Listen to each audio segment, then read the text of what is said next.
Arizona Wildlife Views, brought to you by the sale of hunting and fishing licenses and the Heritage Fund, lottery dollars working for wildlife. Some projects made possible by the Sportfish and Wildlife Restoration Fund.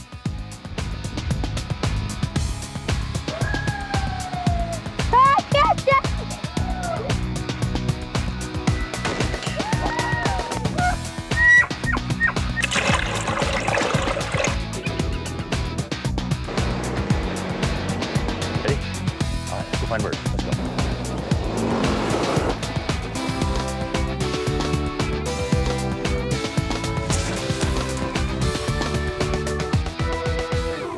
Hi, I'm Jim Harkin, and welcome to the latest edition of Arizona Wildlife Views. On our show tonight, we're going to learn about the tiniest birds in Arizona in a big way. Then you'll learn what it takes to make an office building green. But first, we go up north to the cool country, to the Cannon Envirothon. This year's national competition was held in Williams, Arizona.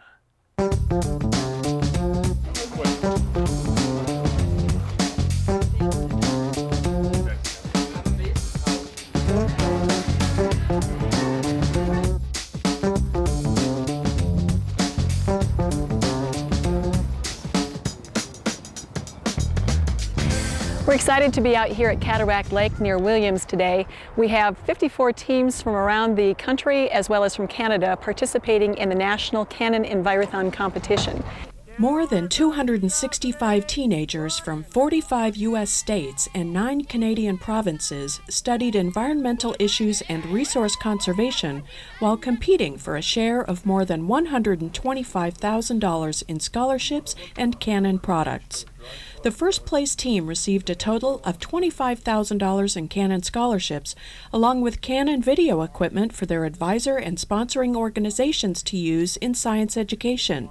Teams consist of 5 students each. They have studied all year learning about soils and land use, aquatic ecology, forestry, and wildlife, and this year's special topic, recreational impacts on natural resources. All 265 members of these teams have a little different story to tell, but the one thing they have in common is a desire to learn about environmental issues that affect them and their future. Of course, a $5,000 scholarship to each first-place team member is a great incentive, too. So it is a high-stakes competition, but it's also a learning competition and a great way for kids who have never traveled on an airplane before or even outside their own states to get to see this part of the world for the first time. Oh, it's an amazing experience. We left over a week ago. It took us a week to get out here. We drove and camped along the way doing different training and things like that. And it's just, you have fun with friends all the time, as well as learning so much about the environment.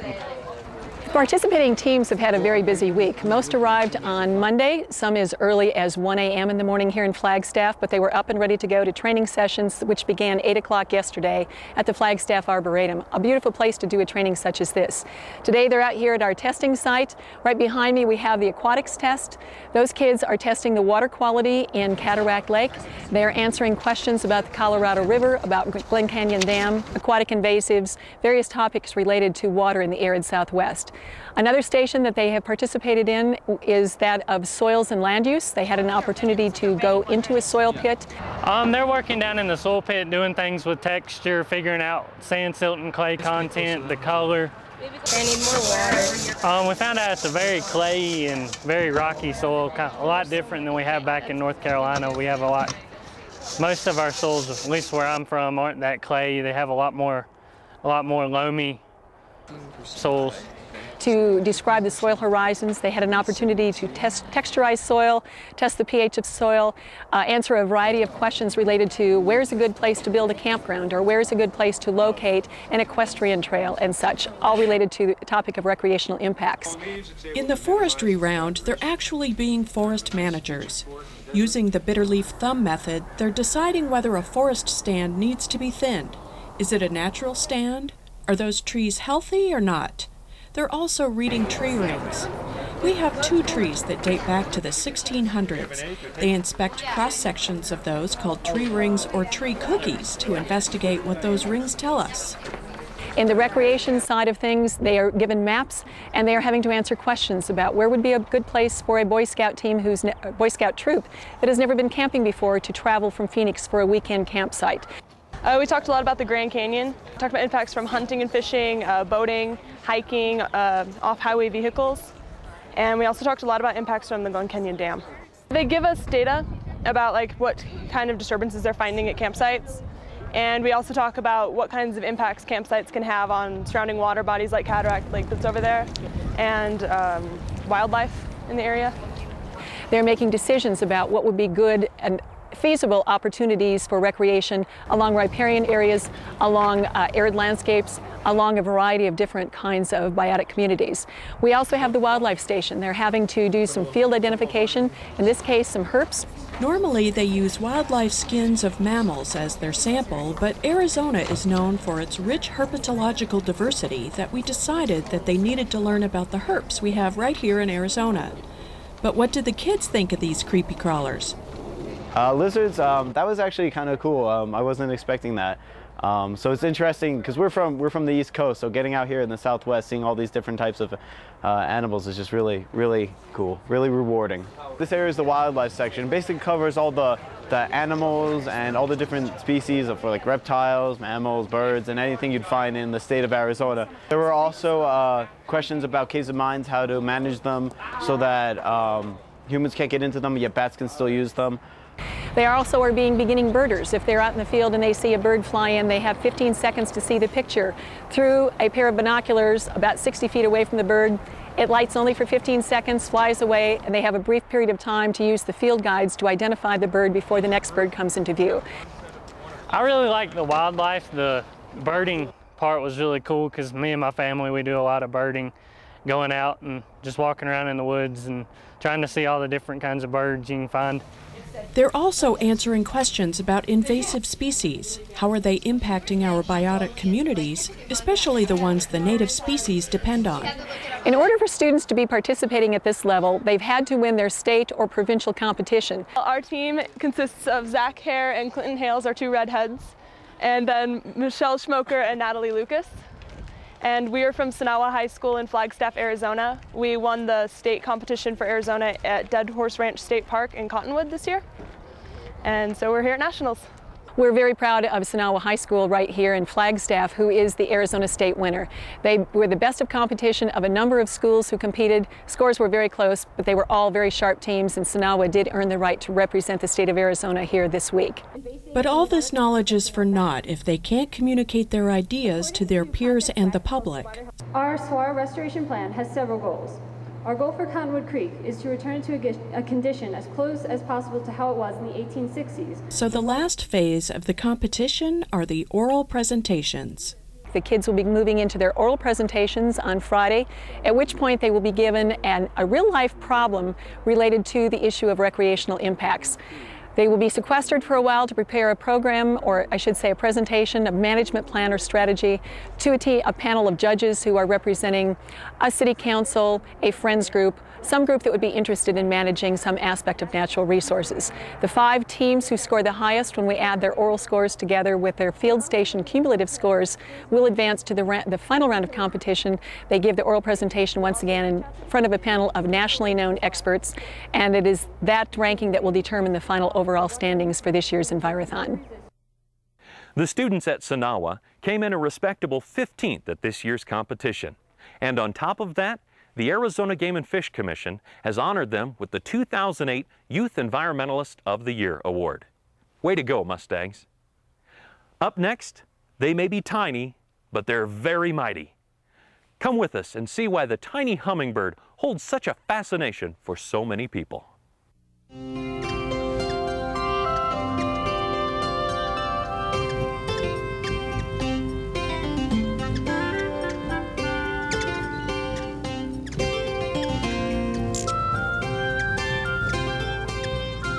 Within my garden rides a bird, upon a single wheel, whose spokes a dizzy music makes, as 'twere a traveling mill. He never stops, but slackens, above the ripest rose, partakes without a lighting, and praises as he goes. Such are the words of America's best-known female poet, Emily Dickinson, one of many artists who revered the fearless and intelligent little creatures we know as hummingbirds. Hummingbirds themselves are so amazing because they're so small, but they have these incredible personalities. Sometimes you think, you know, they're so little and they're cute and everything, but they're very aggressive, they're very territorial, and each one has their own little personality, and the more you see them, the more you learn about them, they just become more amazing. Legend has it that hummingbirds are really fairies or messengers of the gods, since they can fly right, left, up, down, backwards, even upside down. But they're fun to watch, they're magical. The Incas historically used feathers from hummingbirds for their chieftains because they recognized them as fierce warriors, and there was some magic to them. The whizzing sound hummingbirds make is caused by the rapid beating of their wings. Hummingbirds flap their wings upwards of 50 times a second, which gives off that humming sound. It's how the birds got their name. Hummingbirds have become fascinating to an extent far disproportionate to their size, and are widely known today as the jewels of the bird world. They're like magic. They're here and then they're not. Hello, aren't you a beautiful guy? Oh, Much of what we know about hummingbirds we've learned from a process called banding. Sherry Williamson is with the Southeastern Arizona Bird Observatory, nestled near Bisbee, about 10 miles from the San Pedro River, which hummingbirds use as a freeway during migration between their tropical winter retreats in Mexico to their summer nesting grounds as far north as Canada and Alaska. Sherry and her volunteers carefully capture the tiny travelers and outfit each with a miniature leg band. Once a bird comes to the front of the net and comes to the feeder in the front of the trap, Tom will wait until it seems reasonably comfortable there, and then he rushes toward it to force it back into the net where he can corral it and capture it. Male black-chinned. It takes gentle hands and a sense of empathy. You really have to be able to sense the bird's potential distress and minimize it as much as possible. The work requires federal permits, and the information collected is sent to a national database where it is shared by hummingbird lovers and scientists worldwide. By banding hummingbirds, Sherry and others can track their lifespan and study their breeding and migration habits. We've learned that each spring and fall, some species of hummingbirds migrate at least 2,700 miles between their nesting and wintering spots. And they use the same routes and arrive at stopover points within a few days of the same date each year. Their travels take a toll on their tiny bodies. The one thing that they have most trouble with is a wing injury, though, and yet we've even seen hummingbirds with wing injuries that manage to survive and even migrate hundreds or thousands of miles, even with an injured wing. Is that all you want? Banding has revealed that most hummingbirds live about 5 years on average. The oldest on record is 12. They range in size from the smallest birds on Earth to several larger species, and their spectacular colors are produced not by pigment, but by feather structure. Finding out such information takes determination, and it's a very delicate process. If you're lucky as a bird bander, you don't make any mistakes that the bird will really suffer for. I'd rather make a mistake and hold a bird a little too loosely and have it fly off before I get all the information I'd like to get from it than to hold it too tightly and have the bird be injured. But humans pose nothing more than a healthy dose of curiosity to hummingbirds. Instead, it is other birds they're concerned with. In fact, hummingbirds compete for nectar and insects, and they guard their territories fiercely. Male and female hummingbirds establish separate territories. She to build a nest and feed her young, he just to protect a reliable food source. We would find a lot of hummingbirds fighting over the same resource, the resource being the nectar of the ocotillos, and we're not quite sure why they were doing that. Biologist Karen Krebs knows a lot about the eating habits of hummingbirds. She took part in a study of this area called Chino Canyon near Green Valley, south of Tucson. Ripe with ocotillo, the canyon has evolved into a notable nectar corridor for hummingbirds who rely on the patches of flowering plants for survival and to fuel their long migrations. When hummingbirds migrate, they look for nectar corridors, and ocotillo are providing nectar for hummingbirds as well as some other birds too in April. Ocotillos will flower regardless of the rainfall. More than 350 species of hummingbirds are known today. At least 16 of them have been identified in Arizona alone, and that's more than any other state. Hummingbirds are an important part of plant ecology, since they pollinate a number of desert plants, ensuring their survival and improving the plant population in Arizona. Hummingbirds have an amazing aesthetic value, too. According to the Arizona Game and Fish Department, many people come to Arizona for its bird watching opportunities, and the little hummingbird plays a big part in Arizona's bird diversity. Man's love affair with the hummingbird is as widespread as the little birds themselves, covering as much territory and dating back centuries. We love to watch them, we love to study them, paint them, draw them. Some artists have even spent years perfecting the art of feeding them. Everybody is so interested in hummingbirds. It really took me by surprise. I started doing this 3 years ago, and people said, oh, you ought to sell them. I said, well, I don't know if that many people would be interested. Well, the first time we went to a show, we sold out. The next time we sold out, and so it just started from there. There's just tons of people that love hummingbirds. This is a miniature hummingbird, and I insert a piece of spring steel in the bill. The flowers on this piece are also carved, and I won first place and best in show in the Pacific Flyway Show in San Diego on that piece 2 years ago. It is a love affair not likely to end anytime soon, which is good for both man and bird. Because what we do with and for hummingbirds today will play a major part in ensuring they are here and healthy tomorrow.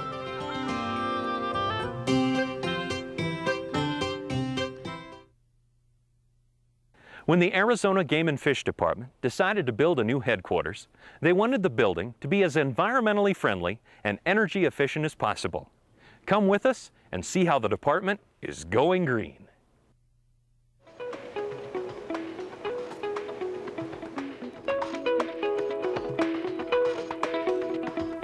Land, water, energy. As Arizona continues to grow, our future will depend on wise use and conservation of these important resources.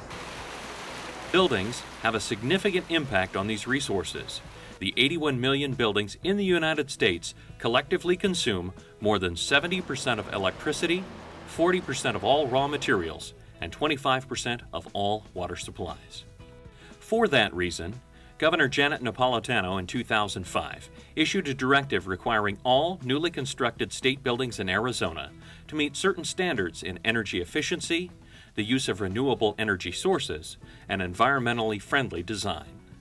With the construction of its new headquarters complex, the Arizona Game and Fish Department is proud to be a leader in meeting the call for sustainable development in state buildings. Several years ago, we decided that we were really outgrowing our facility on Greenway Road. The facility was not only too small for us, but it had been patched together and it wasn't really meeting our needs. After about 3 or 4 years of looking at options, the commission and the department decided to invest in a new site here at the Ben Avery Shooting Facility. We worked very diligently through the process with the architect and the construction contractors to make sure that we built this building as efficiently as we can. And efficiently, I mean and environmentally efficient. Groundbreaking began with a special ceremony in October 2006. Construction crews worked diligently, putting the foundation in place by January, erecting the exterior walls by spring, and completing the interior build-out in October.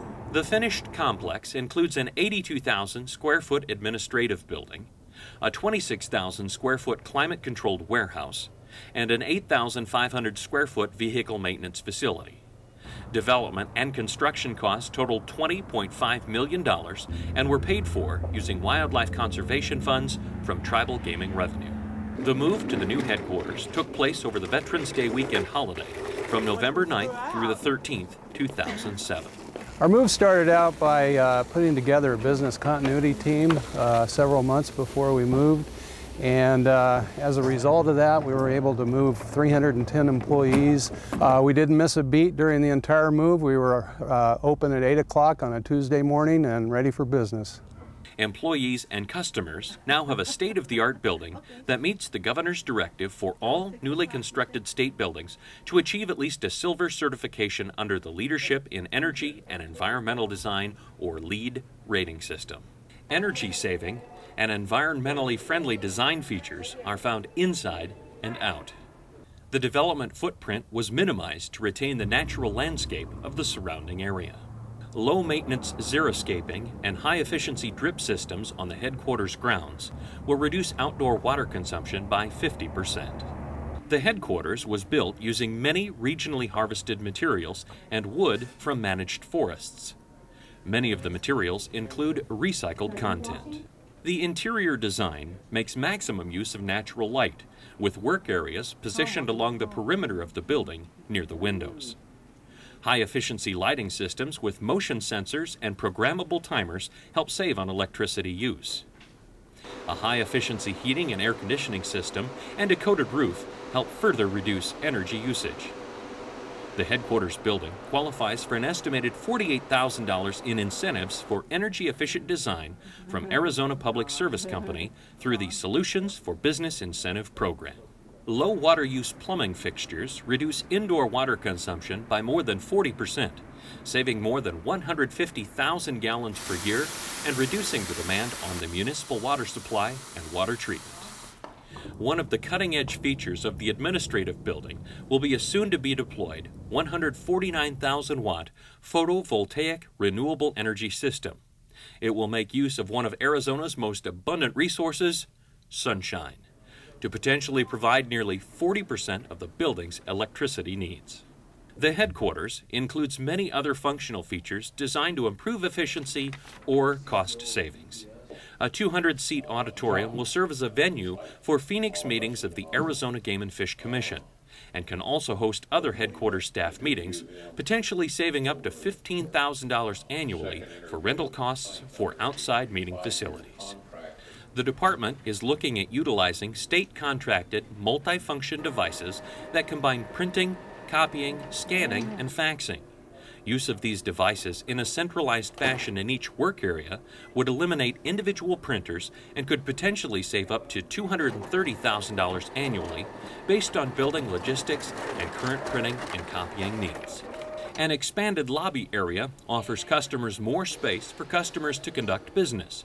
Specially designed alcoves in the lobby provide educational information to help inform the public about the department's mission and activities.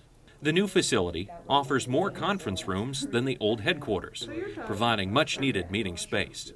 A large, climate-controlled warehouse not only provides storage space for the agency's equipment and materials, but also houses several other facilities, including water quality and research labs staffed by the department biologists and technicians, and a bunkhouse for Game and Fish employees. The bunkhouse sleeps up to 14 people in 2 dormitory-style rooms and includes a kitchen and shower facilities. The bunkhouse will save the department the lodging cost for out-of-town employees who have meetings and other business at the headquarters. A spacious employee break room offers a centralized lunch area that was lacking at the old headquarters. On December 20th, 2007, the Arizona Game and Fish Department proudly welcomed Governor Janet Napolitano for a dedication and ribbon-cutting ceremony for the new headquarters. The event was attended by Game and Fish commissioners and administrators, several state legislators, other public officials, and representatives from constituent groups. This building represents kind of the new cutting edge of buildings in state government for us here in Arizona. In 2005, by executive order, I directed that all new state buildings have at least 10% of their energy from renewable resources and meet what is called Silver LEED status. Now, Game and Fish decided that that was merely an executive order and they did not have to follow it. They could do it even better, and they did. As a state agency dedicated to the concept of conservation, the Arizona Game and Fish Department takes great pride in being part of the governor's vision for sustainable development. This is a really exciting time for both myself and the employees of the Arizona Game and Fish Department.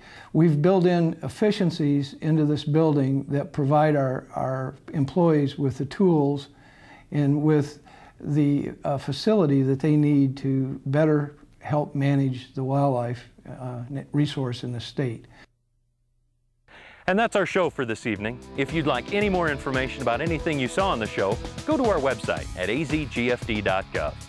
On behalf of producers Carol Lind and Gary Schaefer,